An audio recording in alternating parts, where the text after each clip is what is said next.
Mariners assistant GM Andy McKay is headed to Cleveland. That's per Ken Rosenthal of The Athletic.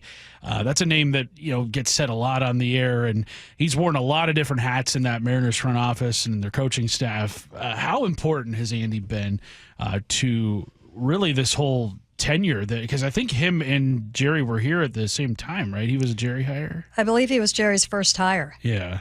And not only was he Jerry's first hire, there is a huge coaching tree that comes from Andy McKay and mostly what he did in the Northwoods leagues. Like Pete Woodworth played for him.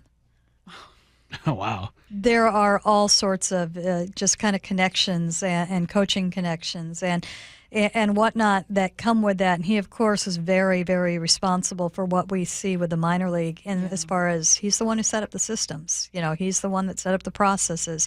He is always, studying, and even in his more recent role as an assistant manager, was still very focused forward on development and what they were doing in the minors. I remember he was on an early trip this year, and I'm kind of curious. Hey, Andy, what are you looking at? Mound visits. Wow. Okay. So he was, how can you have the most effective mound visit? Every aspect, no stone unturned.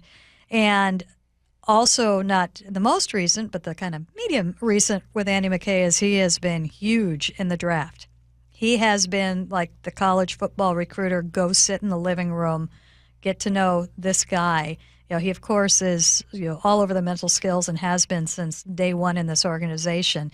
And so he was somebody that they wanted to be in front of and to get the players in front of, that they had interests, every single one of them. He'd be in the living room. He would have the conversations. He would get to know them. So you're losing a lot of different aspects there. And I think I saw, and I'm still waiting for confirmation, we haven't heard that this is official yet, but I think I saw that it was field coordinator, which I believe is an on-field job. And I think Andy's passion is in coaching.